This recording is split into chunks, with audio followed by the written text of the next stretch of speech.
Do you experience shame at work? Do you see people who are experiencing shame, and what does it look like? Mm. I certainly experienced sort of the shame within staff as well, actually other therapists experiencing shame, as well as the people I work in therapy with or come for therapy. Um, Perhaps maybe some typical examples or ways that maybe I see shame. Perhaps someone who's experienced some trauma and maybe experiencing post-trauma symptoms, um, whereby they perhaps experience a deep sense of ongoing shame around the event that perhaps happened to them or that they were involved with in some way. Shame such as how they view maybe even themselves in as a result of those events. And what would you say to someone who was experiencing shame? I've experienced it. Lots of people experience it. It's really common. What would you say to someone? Yeah, I guess general idea I kind of hold in mind around shame is that it can often present as a little bit like a kind of ink blotch on a piece of material that kind of spreads and infiltrates. So the shame often that we can experience often infiltrates into lots of different areas of our life, lots of different parts of ourselves. Yeah, shame about how we view ourselves, body shame, shame about what we do or don't do, our responsibilities. That infiltration of shame often leads to perhaps like tearing down or destroying parts of maybe our sense of self. So perhaps how I maybe relate to others, or how maybe others relate to me, or how I even maybe even relate to myself. And so I guess this kind of holding that in mind in kind of identifying shame in ourselves, because for so many people and for myself as well, that actually it can be really tricky to identify if I'm feeling shame. Sort of think about maybe two things. If I notice this shame, then actually what is it that's kind of keeping that shame going? What is the maybe beliefs that I hold around that shame? For example, maybe I deserve it, or deserve to feel the shame, or I need to keep feeling the shame in order to keep up my standards, or some standards I set for myself. But then I guess the other part is kind of an action for shame.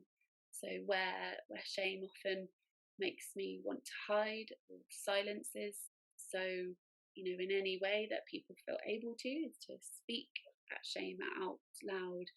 Maybe that might not be verbally, maybe it will be verbally.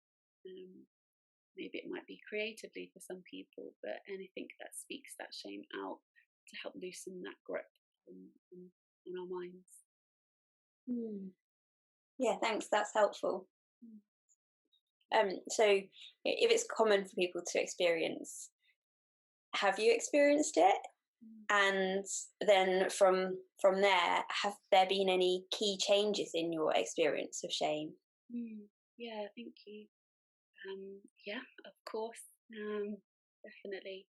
Think there's an ongoing battle with shame, maybe in my life.